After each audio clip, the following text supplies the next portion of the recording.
Welcome viewers, prime time में मैं हूं अनीस फारूकी। बहुत दिन हो गए थे, कोई अच्छा सा प्रोग्राम नहीं हो पा रहा था। रमज़ान भी चल रहे थे। और सबसे पहले आप सबको ईद मुबारक, जो हमारे देख रहे हैं दुनिया भर में व्यूअर्स।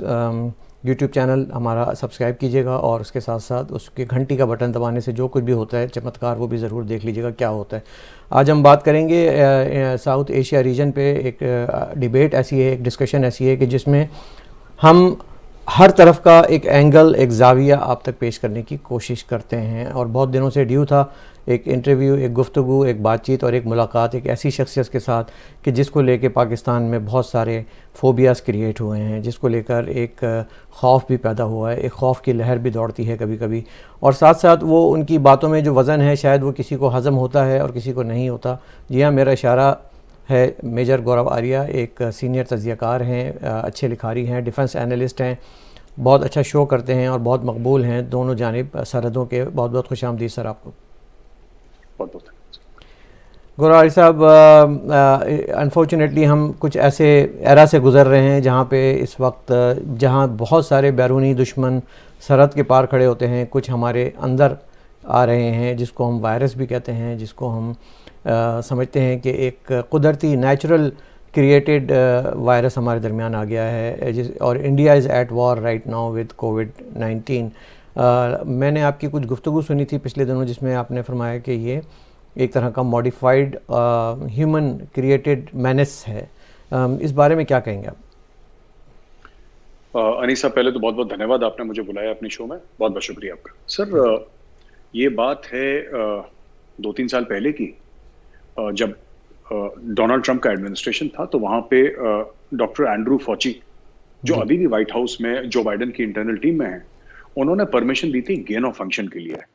गेन ऑफ फंक्शन के लिए फंडिंग करी गई थी और वुहान लेबोरेटरी को फंड करा था अमेरिका ने सर। एंड्रू फॉची, डॉक्टर एंड्रू फॉची, आज भी यूएस व्हाइट हाउस से उनका सीधा ताल्लुक है और जो बाइडेन एडमिनिस्ट्रेशन के बाद अहम हिस्से हैं। गेन ऑफ फंक्शन क्या है सर? गेन ऑफ फंक्शन ये है कि एक वायरस को आपने लिया और लेबोरेटरी में उसको बहुत ज्यादा आपने घातक बना दिया, बहुत ज्यादा उसको आपने जिसको कहते हैं डेंजरस बना दिया, 10, 15, 20 गुना, 100 गुना उस वायरस को कर दिया। तो उस वायरस को आपने वेपनाइज कर दिया। ये ऑन रिकॉर्ड है, मतलब ये मैं अपनी बात नहीं कर रहा, ये ऑन रिकॉर्ड है सर। इसके ऊपर आर्टिकल्स हैं और अब धीरे धीरे लोग सामने आना लोगों ने शुरू कर दिया है सर। अच्छा। लोगों ने सामने आना शुरू कर दिया। एक जमाने में नहीं बोल रहे थे, आज से 6 महीना पहले नहीं बोल रहे थे, अब धीरे धीरे साइंटिस्ट्स हैं, जिन लोगों की क्रेडिबिलिटी है, उन लोगों ने बोलना शुरू कर दिया। तो ये मसला वहां पे हुआ। ये जो, और 2-3 मैं आपको एग्जांपल्स भी देना चाहूंगा जिससे कि वाज़े तौर पे ये क्लियर हो जाए कि साहब ये वेपन ही है। जैसा मैंने पुराने वीडियोस में भी बोल रखा हूं कि जैसे जो स्ट्रेन ऑफ वायरस इंडिया में है सर, जो इंडिया में तबाही कर रहा है, वो तबाही पाकिस्तान में नहीं कर रहा है ये वायरस सर। और मैं चाहता भी नहीं पाकिस्तान में वो तबाही हो, मैं नहीं चाहता, या किसी और मुल्क मैं नहीं में। चाहता बांग्लादेश सर, XYZ कोई भी मुल्क हो, कोई किसी भी इंसान पे इतना दर्द नहीं होना चाहिए जितना हमने झेला है। वो हमारा है, हम झेल लेंगे सर, अपना we'll get over it, but किसी और को नहीं होना चाहिए। लेकिन पाकिस्तान इंडिया का बॉर्डर मिलता है सर, और कई कई जगह वो बॉर्डर कितना है सर, 100 मीटर दूर है। For example Attari Wagah sir, यहाँ से ट्रेन जाती है, जहां से रोड भी जाती है। लोग जब जाते थे, तिजारत होती थी, आसपास लोग जाते थे विजिटर्स, तो वहां से जाते थे। तो वो वहां पे है सर, अटारी में है, वाघा में नहीं है। फिर मैंने एग्जांपल दिया था गोरखपुर का सर, गोरखपुर के परे नेपाल है, गोरखपुर में प्रॉब्लम है, नेपाल में नहीं है। तो मैं ये नहीं कह रहा पाकिस्तान में कोरोना वायरस नहीं है सर, मैं ये नहीं कह रहा, बिल्कुल कोरोना वायरस में से मौतें हो रही है पाकिस्तान में, नेपाल में, बांग्लादेश में। लेकिन जो कोहराम इसने वेस्ट बंगाल में मचा रखा है, और वो कोहराम इसने बांग्लादेश में नहीं मचाया है। अब ये जो एविडेंस है सर, ये दिस इज सर्कमस्टेंशियल एविडेंस। मेरे पास कोई वो नहीं है कागज में आपको यहाँ पे दिखाऊं, लेकिन सर ये ऐसा वायरस है विच इज डायरेक्टेड, और ये स्टेबल है सर। स्टेबल मतलब जो इसको कंट्रोल कर रहा है वो उसको कंट्रोल कर सकता है। तो हिंदुस्तान को टारगेट किया गया, आप ये कह रहे हैं कि चाइना की साजिश है? सर हिंदुस्तान को टारगेट करा गया है, अमेरिका को टारगेट करा गया। 5.5 लाख लोग या 6 लाख के आसपास लोग अमेरिका के मर गए सर। अमेरिका का health infrastructure is amongst the best in the world. How about Russia? के पास रशिया सर, अभी रशिया भी रीलिंग कर रहा है सर, अभी रशिया में भी मौतें शुरू हो गई हैं, पर रशिया में ज्यादा नहीं हुई। ये जो टिपिकल स्ट्रेन है ना सर, ये जो सेकंड वेव में आया है, तो ये अनीस साहब, ये जो स्ट्रेन है इतना ज्यादा खतरनाक है कि ओवरनाइट लोग कह रहे हैं कि सरकार ने ऑक्सीजन का प्लान नहीं करा। किसी को नहीं पता था, किसी साइंटिस्ट को, किसी डॉक्टर को, किसी को भी नहीं पता था। अमेरिका को नहीं पता था सर। अगर अमेरिका को पता हो तो हमें बता ही देते वो लोग, कोई ना कोई तो हेल्प कर ही देता। किसी को पता ही नहीं था। ये अचानक हुआ और ये 9, 10, 11 तारीख, यानी अप्रैल की 9, 10, 11 तारीख को दिस एक्सप्लोडेड सर। ओके। और उसके बाद से वो ऑक्सीजन का सिलसिला और आईसीयू बेड्स का सिलसिला ये सब चला है। ये डायरेक्टेड है और ये बड़ा स्टेबल है, ये बड़ा स्टेबल है। चाइना वाले सर उनकी इकोनॉमी एक्सपैंड कर रही है, आप जानते ही हैं। They are having fun sir, China में मजे मार रहे हैं वो लोग, वाटर पार्क में गेम्स खेल रहे हैं अपने चाइना में, पानी में मजे कर रहे हैं, मास्क वास्क पहनना, म्यूजिक चला रहे हैं। तो ऐसा कैसे हो सकता है कि वायरस जहां से जन्म लिया उस एरिया में तो बिल्कुल ठीक हो गया और बगल वाले मुल्क मर रहे हैं? या गौर साहब, ये भी तो हो सकता है कि चूंकि हिंदुस्तान एक बहुत सीवियर कंडीशन से गुजर रहा है, लैक ऑफ रिसोर्सेज हैं, प्रोएक्टिव अप्रोच नहीं थी, तो और कुछ नहीं लगा तो आपने सोचा कि चलो चाइना पे इल्ज़ाम लगाते हैं कि ये चाइना ने हम पे जो है ना हमला कर दिया है, और अपनी नाकामी छुपाने के लिए कहीं ये तो नहीं है, इसके पीछे पर्दापोशी तो नहीं की जा रही? ये अनीस साहब अच्छा सवाल है, और ये हो भी सकता है कि भारत अपनी नाकामी कर रहा है, लेकिन इस ग्रुप में फिर कई सारे मुल्क हैं। इसमें अमेरिका भी अपनी नाकामी छुपा रहा है सर, ब्राजील भी छुपा रहा है, जर्मनी भी छुपा रहा है, इटली भी छुपा रहा है। करीब 20-25 मुल्क हैं जो अपनी नाकामी छुपा रहे हैं। अगर हम नाअहल हैं तो हमारे साथ फिर पूरी फौज खड़ी है नाअहलों की। तो अगर हम ये कहना चाहें कि सभी ऐसा कर रहे हैं, और ये आवाजें सर अमेरिका से आ रही हैं, अभी ये आवाजें जर्मनी से आ रही हैं। ब्राजील के प्रेसिडेंट ने, no less a person than the president of Brazil has given a statement saying that this should be investigated. Investigation की मांग बढ़ रही है, क्योंकि ये कह रहे हो कैसे गया अचानक, हाउ इज इट पॉसिबल? तो ये बात है सर। तो उसकी वजह ये थी, मेरा सवाल करने का वजह थी कि चाइना की सबसे बड़ी मंडी अमेरिका है, उसकी मसनूआत की, उसकी प्रोडक्ट्स की, तो वो अमेरिका के साथ ताल्लुकात ख़राब करके तो नहीं जाएगा कि वो अपनी ही इकॉनमी को ख़राब कर ले। हिंदुस्तान के साथ तो उसकी एक रिवायती ट्रेडिशनल एक वॉर है, एक आपस की एक जंग है। तो ये इस तरह दुनिया के यूरोप के ममालिक के साथ टसल लेना चाइना को अफोर्ड कर सकता था। पाकिस्तान में भी आप कह रहे हैं कि इतना नहीं है उसकी, और ये बात समझ में आती है कि पाकिस्तान इतना मुतासिर नहीं है, नेबरिंग कंट्री है आपके। तो दैट लॉजिक कहीं पे उसमें समझ में आ रही है आपके कि ये अमेरिका से क्यों टसल ली है, यूरोपियन यूनियन से क्यों ली चाइना ने, अगर उसको ऐसे ही करना था? सर हमारे साथ भी तकरीबन 100 बिलियन का ट्रेड है एक साल में। ठीक है।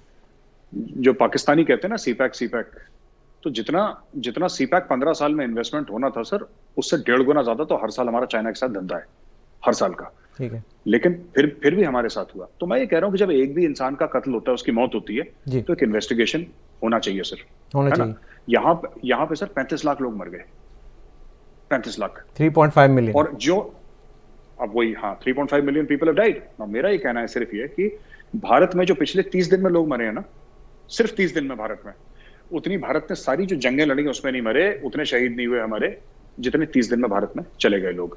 तो definitely there should be an investigation, there should be an investigation. और आप ये कह रहे हैं कि दबी दबी आवाज़ें उठना शुरू हो गई हैं, और एक दिन आएगा कि ये एविडेंस के साथ इसको प्रूव किया जाएगा कि ये मैन मेड एक बायोलॉजिकल वेपन था। जी, क्योंकि सर इट इज, जो आप जैसे सुनामी आती है सर, या कोई भी अर्थक्वेक आती है, अब अर्थक्वेक को ये तो नहीं बोलते कि ये जो बगल में 4 घर हैं बस इसको डैमेज करना और बाकी किसी को डैमेज करना, वो तो फोर्स ऑफ नेचर है सर, जो जाएगा पूरे शहर को ले जाएगा अपने साथ। बिल्कुल बिल्कुल। सुनामी है, पूरे गांव के गांव कोस्टल सिटी साफ कर देती है सुनामी।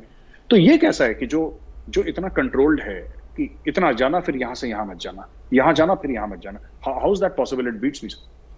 ठीक, मेरे साहब ये जो चाइना की बात हो रही है, चाइना तो मेरे ख्याल में किसी का भी दोस्त नहीं है, इंक्लूडिंग जिसे हम समझते हैं कि हिमालय से ऊंची, शहद से मीठी और समंदर से गहरी जो दोस्ती है पाकिस्तान की, वो तो उनका भी नहीं है, वो ईरान का भी नहीं है, वो किसी अफ्रीका के मुल्क का भी नहीं है जहाँ जहाँ उसने सूद हैवी इंटरेस्ट पे लोन दिए हुए हैं। वो तो उसका अपना एक मकसद है, वो उस मकसद पे चल रहा है। और शायद ये बात पाकिस्तानियों को समझ में नहीं आती होगी, लेकिन दुनिया को तो मालूम है। अब ईरान के साथ जो उनका एक रोमांस बढ़ रहा है, आप वो भी देखिए कि वो कहाँ जा रहा है। उससे आप हिंदुस्तान भी उससे मुंसलिक है ईरान के साथ, और पाकिस्तान भी मुंसलिक है और अटैच्ड है हम लोग। सो हाउ डू यू सी कि ये चाइना का जो मैनेस है और सी पैक जो है, ये जो लोग समझते हैं कि एक बहुत बड़ा प्रोजेक्ट आ गया है कि तकदीर बदल देगा कौम की, आप समझते हैं ऐसी बात है?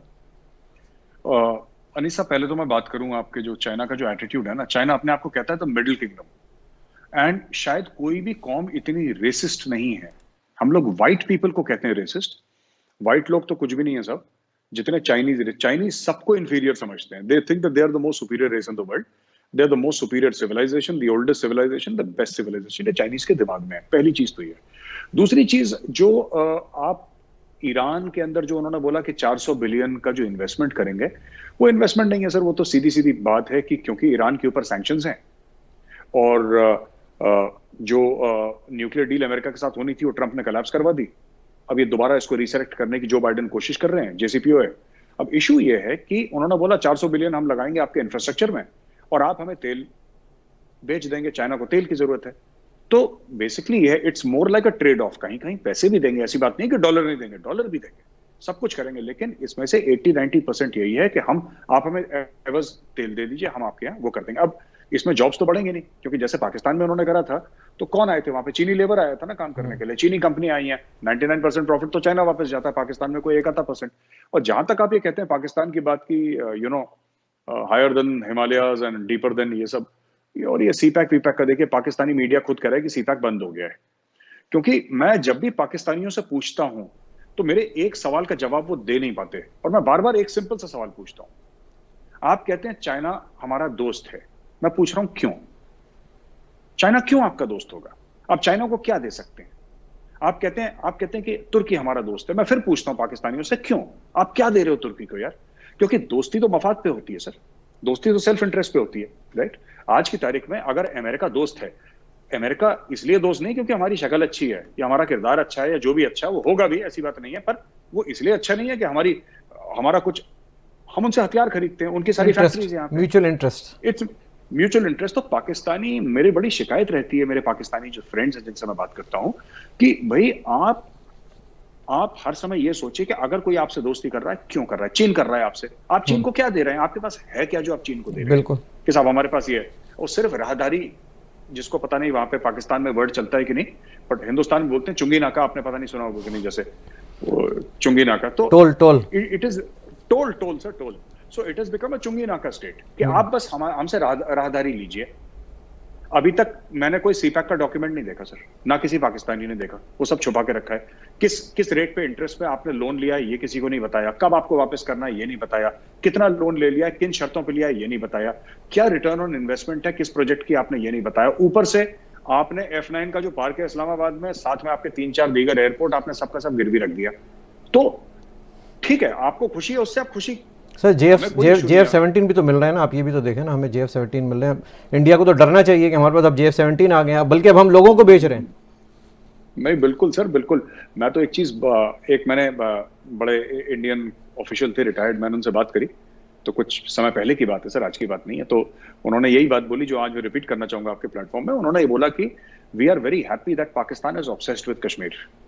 तो मैंने बोला सर ये कैसी बात है, आपको तो हर समय दिक्कत होती है, पाकिस्तान यूएन में जाके कश्मीर कश्मीर कहता है देखो, जब भी पाकिस्तान कश्मीर बोलता है, जैसे पाकिस्तान सऊदी अरेबिया गया, पाकिस्तान ने कश्मीर बोला, पाकिस्तान ने अपने लोगों के लिए कुछ नहीं करा, या तो पैसे लिए जो वहां का अशराफिया लूट के ले गया, या फिर कश्मीर कश्मीर करा। तो जब तक ये कश्मीर कश्मीर करता रहेगा पाकिस्तान, तब तक पाकिस्तान नहीं करेगा। सही सही। और हमें इस ऑब्सेशन को बढ़ावा देना चाहिए, ऐसा उन जनाब का कहना था। मतलब वो उनके उल्टा बेनिफिट में जा रहे हैं। लेकिन आपकी शायद इल्म में है कि नहीं है कि पाकिस्तान जो ये कोalition के साथ चाइना की बनाता है, ये जो भी एम्यूनिशन या जो भी एयर पावर बना रहा है, इसको जब ये दूसरे मुल्कों को बेचता है, पाकिस्तान के सरकारी बजट से, पाकिस्तानी टैक्स पेयर से वो बनती हैं चीज़ें, और जो पैसा वापस आता है वो tax state bank of Pakistan में नहीं जाता। आपके इल्म में है ये बात कि ये जो इस तरह की एक चोरी हो रही है इनडायरेक्ट, ये पाकिस्तान की, अभी जब ये स्कैंडल जब खुलेगा तो ये एक और बोतल से जिन निकलेगा, और ये पाकिस्तान की जो डिफेंस की जो कॉरपोरेट इंडस्ट्री है ये बेनकाब होगी। जी बिल्कुल सर। और state bank of Pakistan is anyway IMF controlled, तो उनको भी जरा पता लगे कि भाई ये हमारे पीठ पीछे क्या कर रहे हैं, पैसे की चोरी कर रहे हैं।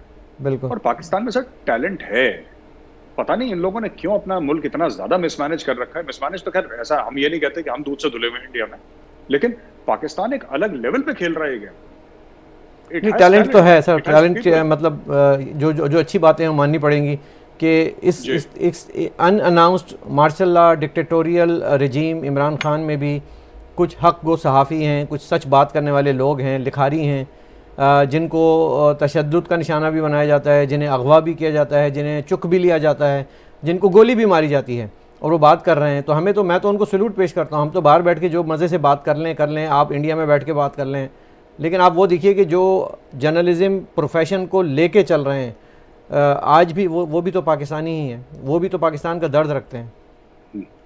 बिल्कुल अनीस साहब, मैं एक बात ऑन रिकॉर्ड आज कहना चाहता हूँ कि भारत में सहाफत करना बहुत आसान है। ये भारत में जो भी कहते हैं ना कि हमें रोक दिया, हमें, ये सब झूठ बोलते हैं। भारत में कोई किसी को नहीं रोकता। रोज रात के 9 बजे नरेंद्र मोदी को लोग टीवी पे गाली देते हैं खुल के, और रोज दे रहे हैं और पिछले इतने सालों से दे रहे हैं, कौन रोक रहा है उनको? लेकिन पाकिस्तान में चाहे वो राइटर्स ही क्यों ना हो, जैसे फैज अहमद फैज, आपके हबीब जालेब, ये सब बड़े नाम है sir, these are not small names, these are very big, ये जाइंट्स, ये सब लोग जेल जा चुके हैं सर, उन्होंने तलवों पे इनके हंटर पड़े हैं, लाठियां पड़ी हैं बर्फ की सिल्लियों के ऊपर। पाकिस्तानी फौज ने, खासतौर से ज़ियाउल हक की रेजिम के बाद, इन लोग काफी टॉर्चर करा गया, और यहाँ पे लोग हैं जिनको उठा लिया गया है पाकिस्तान में। जो पाकिस्तान से जो बंदा सहाफत कर रहा है और सच्चाई की सहाफत कर रहा है, तो मैं तो उनको सलूट पेश करना चाहता हूँ, क्योंकि इतनी हिम्मत, ये बहुत बड़ी बात है sir, it's not a small thing, बहुत बड़ी बात है। वो मेरे दोस्त बता रहे थे, जर्नलिस्ट, मैं उनका नाम नहीं लूंगा, वो बता रहे थे कि साहब मैं अभी इस वक्त स्टूडियो में हूं, I am going to go live in 15 minutes, और कहते हैं कि नीचे ना काली वीगो गाड़ी खड़ी है। तो मैंने बोला इसका क्या है, वीगो गाड़ी का क्या मामला है? कह रहा आईएसआई वाले वीगो गाड़ी इस्तेमाल करते हैं, दे आर ब्लैक वीगोज। तो जब हम वीगो देख लेते हैं हमें पता है आईएसआई वाला है। तो मेरा एक बहुत बड़ा आज वो है, तो आज मुझे ये पता है कि ऐसा ना हो मैं कुछ उल्टा सीधा बोल दूं, मुझे उठा के ले जाएं। मैंने बोला भाई अगर मेरा नाम सुन लेंगे तो पता लगा कि तुम्हारे पास मेरा फोन नंबर है, तो फिर पक्का तुम्हें उठा के ले जाएंगे, तुम प्रोग्राम में कुछ बोलो ना बोलो, फोन काटो अभी जी। So that is the thing sir. जी नहीं, हमारे मतलब अहमद नूरानी हैं, बात जी बिल्कुल बिल्कुल कर रहे हैं, और बहुत सारे दीगर दोस्त हैं उनको सर, जी सर, रिजवान राजी साहब हैं, रिजवान सर राजी साहब हैं, जो हंसते हंसते हंसते वो ऐसी बातें कर देते हैं सर कि वो आपको बाद में 2 मिनट बाद समझ में आती है उनकी बातें। वो बड़ी गहरी बात कर देते हैं और हंसते रहते हैं वो, बिल्कुल। और उनके साथ एक भट्टी साहब भी आते हैं उनके दोस्त तो वो मैं देखता रहता हूँ, उनका जो चलता रहता है आसपास। और भी काफी हैं सर, ये आपका मतीउल्लाह जान है जी, मतीउल्लाह जान को उठा लिया था, और भी काफी नाम है, मुझे इमीडिएटली समझ नहीं आ रहे, लेकिन काफी नाम है पाकिस्तान के, which it takes a lot of courage sir. मैं बहुत कलेजा चाहिए ये सब काम करने। हमारे अभी रिसेंटली अफसार आलम साहब को वॉक कर रहे थे इस्लामाबाद पार्क में, तो उनको गोली मारी पेट में, नामालूम अफराद ने, सो कॉल्ड, वही काला वीगो डालो, वहाँ से गुजरा था, वहाँ से उस वक्त वीगो, तो वो सीसीटीवी फुटेज में वो ट्रक नज़र आ गया, वो जो वीगो डाले की आप बात कर रहे हैं ना, सियाह रंग के, काले रंग के, तो वो नज़र आ गया। तो हमारे आप ये देखिए कि जो हमारे मौजूदा जर्नलिस्ट हैं उनसे एक खौफ है।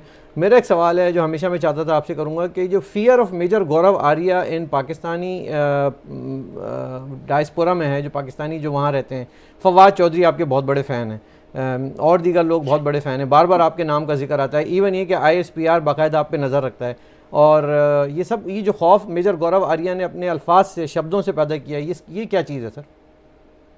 अनीस साहब, ये खौफ, I'll tell you what, ये खौफ नहीं है, मैं आपको बताता हूँ इशू क्या है। जो मेरे वीडियोस हैं, मैं कोशिश करता हूँ कि रिसर्च करके बोलूँ।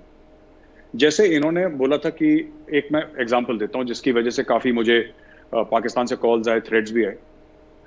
जैसे इन्होंने बोला था कि फिलिस्तीनियों के लिए हम, सर मैं यूपी में रहता हूँ सर मैं तो I live in UP sir, हम वैसे ही बचपन से इतना देख लिया कि अब डर वर नहीं लगता सर। तो अनिल साहब ऐसा है कि तो मैंने बात करी, तो कह रहे फिलिस्तीनियों के साथ हमारा बड़ा दर्द है और हम अपने भाई मानते हैं। तो मैंने सिर्फ ये बोला कि आपको ब्लैक सितंबर की बात होगी, 70s में हुआ था, एक ब्रिगेडियर ज़ियाउल हक हुआ करता था पाकिस्तान आर्मी का, जो बाद में आपका प्रेसिडेंट बना और आपका आर्मी चीफ बना। उसने कितने हजार पैलेस्टीनियंस को मारा था पाकिस्तानी फौज का इस्तेमाल करके, जरा पता लगा लीजिए। तो वी डू रिसर्च, मैं आपको बताता हूँ, वीडियोज में, जो मेरे वीडियोज हैं उसमें 20 से लेकर 25% व्यूइंग पाकिस्तान की है सर।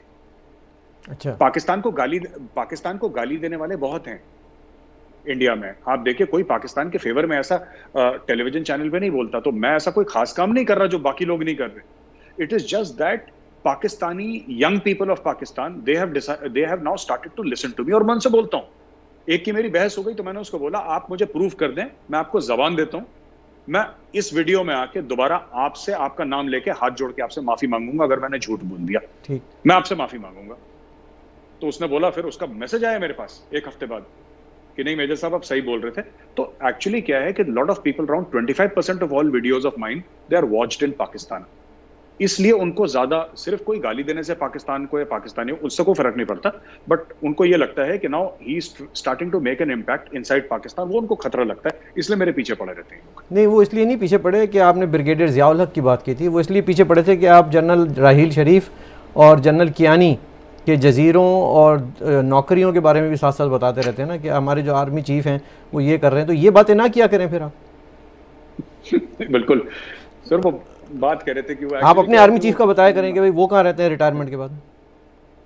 वो तो हमारे तो आर्मी चीफ बेचारे पेंशन पे जीते हैं, और अभी कभी बाहर चले गए तो इसलिए बाहर चले गए, किसी का बच्चा बाहर है तो 2-3 महीने रह के वापस गुड़गांव में रहते हैं सर, नोएडा में है, 3-3 बेडरूम्स के फ्लैट हैं, अपार्टमेंट्स हैं सर उनके।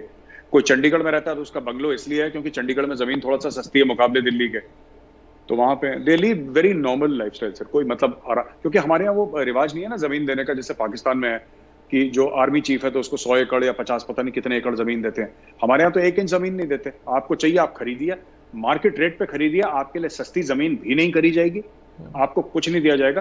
तो जो भी आर्मी चीफ अपना घर बना रहा है, उस आर्मी चीफ का, कितने आर्मी चीफ्स हैं जो हमारे हैं, उनका इनका मैं नाम नहीं लेना चाहूंगा, एक जो स्टिल इन सर्विस है, full 4 star general, he is got a house in Noida sir. ये मेरे घर से 5 मिनट दूर उनका घर है, छोटा सा घर है सर, अपार्टमेंट, रह रहे हैं अपने तनख्वाह में, रह रहे हैं अपने पेंशन पे। ठीक। मेरे साहब, मैंने एक चीज़ नोट की है कि आपका मीडिया जो है, हिंदुस्तानी मीडिया, वो पाकिस्तान पे बड़ी नज़र रखता है, और जहाँ ज़रा कोई बात हुई उसको जो है ना एकदम से ब्रेकिंग न्यूज़ और शो और शाउटिंग मैच शुरू हो जाता है।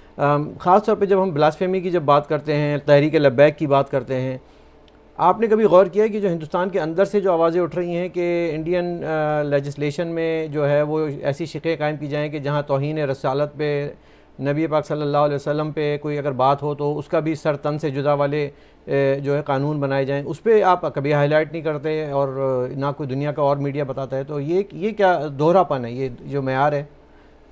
सर ऐसा है कि बिल्कुल सरतन से जुदा। हम तो एक बात कह रहे हैं कि अगर शरिया नाफिज करना है पूरा करिए, ठीक है सर। तो गौरव वारिया चोरी करेगा 3 साल के लिए जेल जाएगा, गुलाम अली चोरी करेगा उसके दोनों हाथ कटेंगे। ये पिक एंड चूज नहीं हो सकता सर।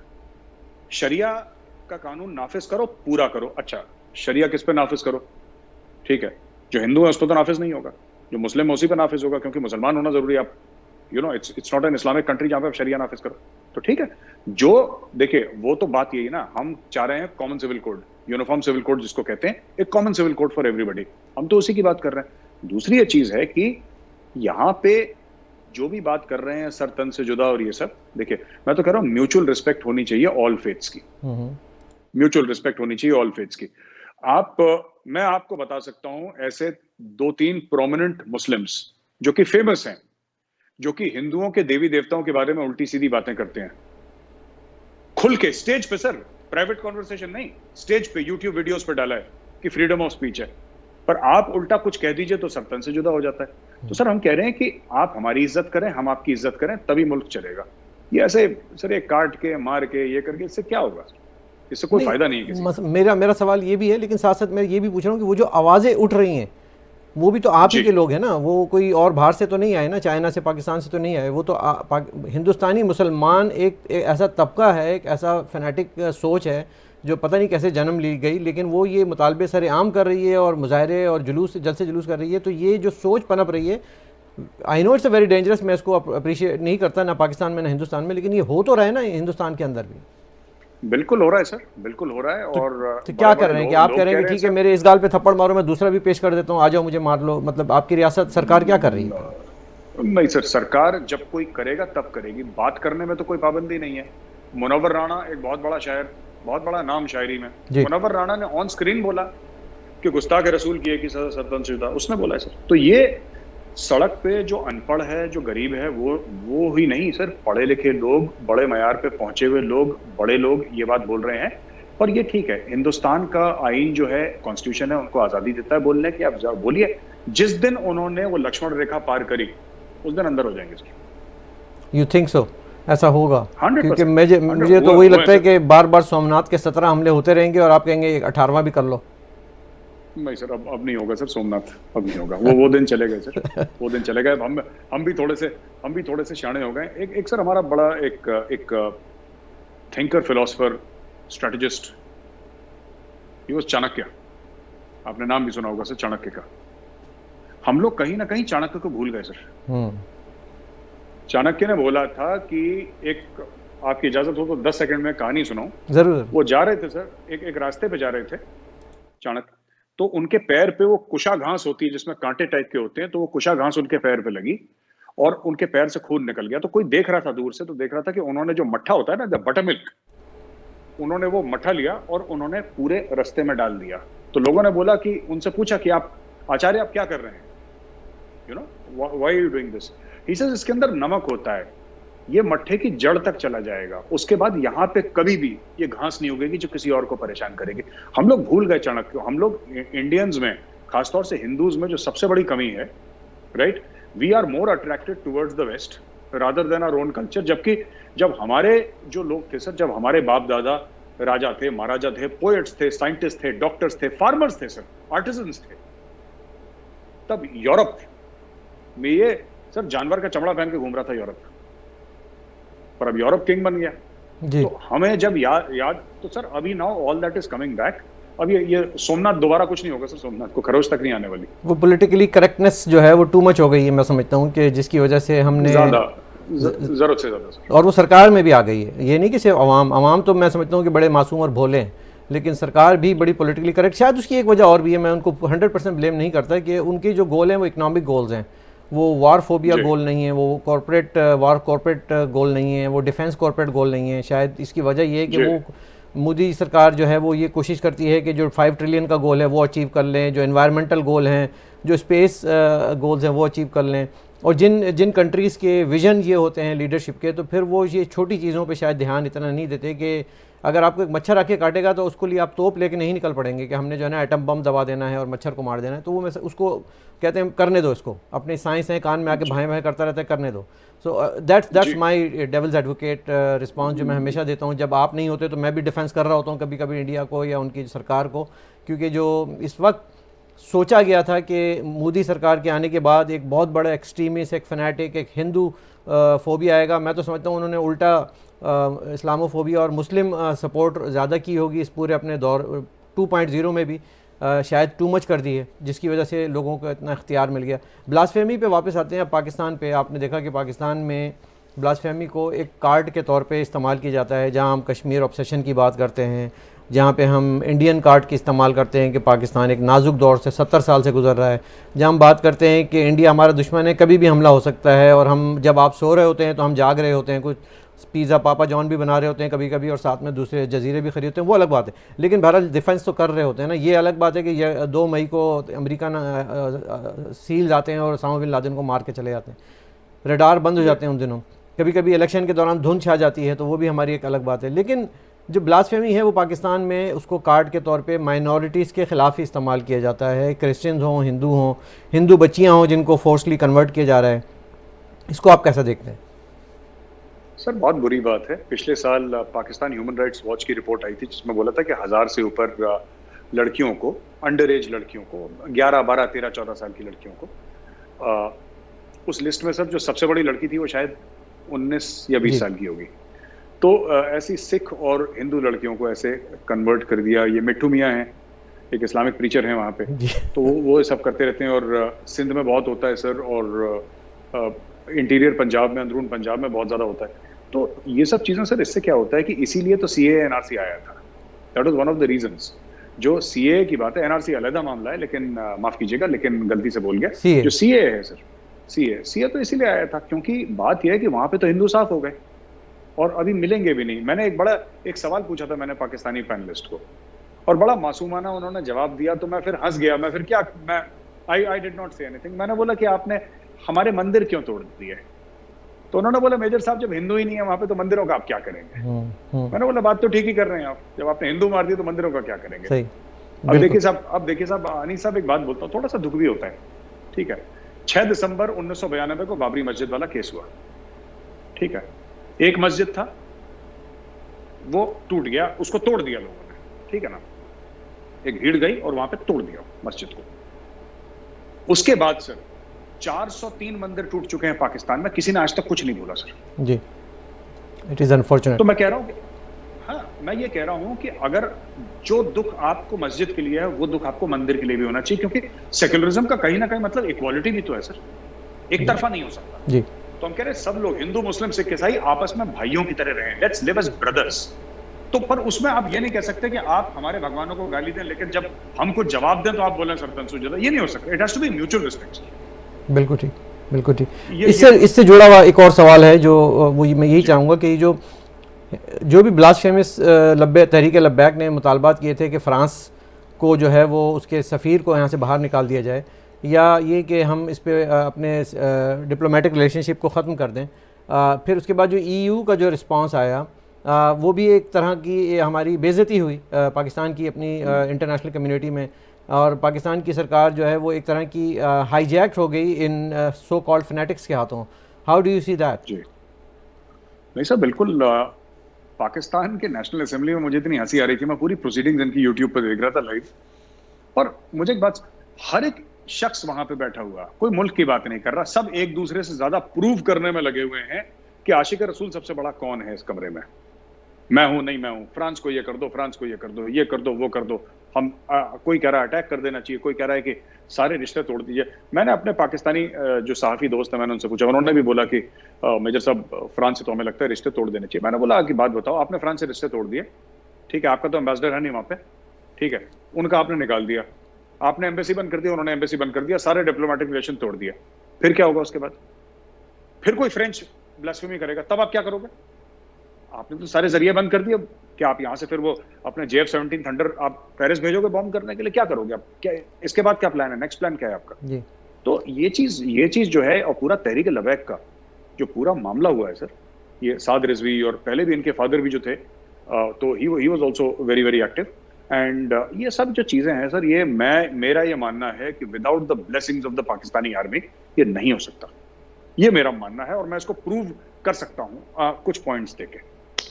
लद्दाख में पाकिस्तान आर्मी का तो मुझे कोई हाथ नज़र नहीं आता, उसके एक इदारे का हाथ ज़रूर मुझे दिखाई देता है, और उसको हेड करते हैं जनरल फैज़, जो ये उनका बच्चा है। तो मैं नहीं चाहूँगा कि आप पूरी हमारी आर्मी को बदनाम करें सर, ये गलत बात है। जी जी, ठीक है, नहीं तो बिल्कुल सर, ज़रा एहतियात किया करें इस तरह की बातें जो है मेरे चैनल से ना हो तो। अच्छा, आप हिंदुस्तान में डिफेंस एनालिस्ट और शोज़ वगैरह करते हैं, मेरा एक बड़ा सवाल है कि जो हिंदुस्तान की खुफिया एजेंसी रॉ है उसका कितना बजट है? वो बजट मैं इसलिए पूछ रहा हूँ कि आप उस बजट से एजेंट्स सिंध, बलूचिस्तान और खैबर पख्तूनख्वा, फाटा में इतने एजेंट हैं, जिसमें बड़े बड़े सियासतदान भी हैं, बड़े बड़े सहाफ़ी भी हैं और आम लोग भी हैं, ये कितने एजेंट आपने जो है ना पाकिस्तान में छोड़े हुए हैं, ये मुझे बताइए, और उनको तनख्वाहें कहाँ से देते हैं, और मेरा चेक कब आ रहा है ये भी बता दीजिएगा। बिल्कुल सर, आपका चेक अभी फंसा हुआ है नहीं साहब, मैं कोशिश करूंगा। तो यहाँ पे तो सभी को साहब ये रॉ का एजेंट, मैं एक on a serious note Anees साहब मैं आपको बताता हूँ कि वहां पे रॉ का एजेंट भेजने की जरूरत नहीं है सर। पाकिस्तान में खुद इतना असला है कि अगर किसी को फसाद करवाना है पाकिस्तान में तो किसी को, इसीलिए तो मैं कहता हूं, जब ये कहते हैं कुलभूषण जाधव की बात करते हैं, मैंने बोला किसको क्या जरूरत है? कुलभूषण जाधव महाराष्ट्रियन है सर, आप खुद एक बात समझिए, अगर पंजाब में किसी को भेजना होगा तो हम किसी पंजाबी को भेजेंगे, या कोई यूपी का ट्रेन करके मुहाजिर भेजेंगे जो कराची में बस जाए कहीं पे। आपने एक महाराष्ट्रियन को भेजा जो हिंदी बोलते ही आपको पता लग जाएगा, क्योंकि सारे पाकिस्तानी मूवीज देखते हैं, और बॉलीवुड का जो टिपिकल मुंबई एक्सेंट है, everybody is familiar with it. बिल्कुल बिल्कुल। Why would we send a Maharashtrian for heaven sake? अब बोला कि नहीं साहब इसको भेज दिया, चलो भेज दिया। अब उसको ऐसा जेम्स बॉन्ड बना दिया कुलभूषण जाधव को कि ये पिछले 15-20 साल से यही बंदा है जो मैनेज कर रहा है, सब कुछ कर रहा है, वाह हमने पकड़ लिया, हमने एक्सपोज कर लिया। तो ये अच्छा, दूसरी चीज, पाकिस्तान में खुद इतने इंटरनल प्रॉब्लम्स हैं पाकिस्तान में। अब ये जो शिया सुन्नी फसादात हैं सर, ठीक है, ये तो 1400 सालों से हो रहे हैं सर, ये तो हमने नहीं कर दिए, हमने किसी को नहीं मारा। ये बलूचिस्तान के साथ जो मसला हो रहा है, राइट, ये तो हमने नहीं शुरू करा सर। जनूबी पंजाब में जो भी हो रहा है या सिंध में जो भी हो रहा है, तो we did not start it. तो हम सिर्फ ये कह रहे हैं कि ये एक्सटर्नल फैक्टर्स को, क्योंकि खुद पाकिस्तान के हाल इतने ज्यादा बुरे हैं सर, कि एक्सटर्नल फैक्टर्स की तरफ अपने लोगों को दिखा दिया कि देखो कि ये खतरा बाहर से है। वही खतरा दिखा के जनरल बाजवा ने 3 साल का एक्सटेंशन लिया था, इंडिया अटैक कर देगा जी। उन्होंने 3 साल का एक्सटेंशन ले लिया, कौम को खौफजदा कर दिया कि देखो किसी भी वक्त इंडिया ने अटैक नहीं करा, जनरल साहब को लड्डू तो मिलेगा 3 साल का हाथ में। बिल्कुल बिल्कुल, that is what is happening sir. तो आप मतलब जो आप देखें ना कि हर दौर में किसी न किसी को आपने एजेंट बनाया, आजकल नवाज शरीफ चल रहे हैं आपके एजेंट, तो वो ये जो सिलसिला है ये कहीं तो रुकेगा, और मैं समझता हूँ अब पाकिस्तानियों की समझ में आना शुरू हुआ है कि ये एजेंट वाला गेम जो है ये एक तरह का माइंड ब्रेन वॉश किया गया था, एक आई वॉश है। लोगों को इंडिया कार्ड को इस्तेमाल करके लोगों के जज्बात को खेल कर ये सारी चीज़ें की गई थी, और basically it does not exist. I know you have to leave और हमारी मुलाकात अधूरी रही गौरव साहब, अगर आप इजाज़त दें तो फिर एक और इसकी सेटिंग कभी करते हैं आने वाले दिनों में। बिल्कुल sir, it be an honour and a privilege. बिल्कुल सर, आप जब बुलाएंगे मैं हाजिर हो जाऊंगा। नहीं सर, मेरे लिए ऑनर है आप आए, और बहुत बहुत शुक्रिया। ये थे मेजर रिटायर्ड गौरव आर्या साहब हमारे साथ, और हमने इनसे कोशिश की कि हल्के फुल्के अंदाज में कुछ गुफ्तगू की जाए, कुछ ऐसे पॉइंट्स रेज़ किए जाएँ जो शायद आपको बॉर्डर के उस तरफ से दूसरे तरीके से सुनाई देते हैं, दिखाई देते हैं, लेकिन हमारे साथ आज बैठ के जो उन्होंने बातें की, उम्मीद है आपकी समझ में आई होंगी। यहाँ हमारे प्रोग्राम का वक्त भी ख़त्म हो रहा है। अनीस फारूकी को अब इजाज़त दीजिएगा। Have a great evening.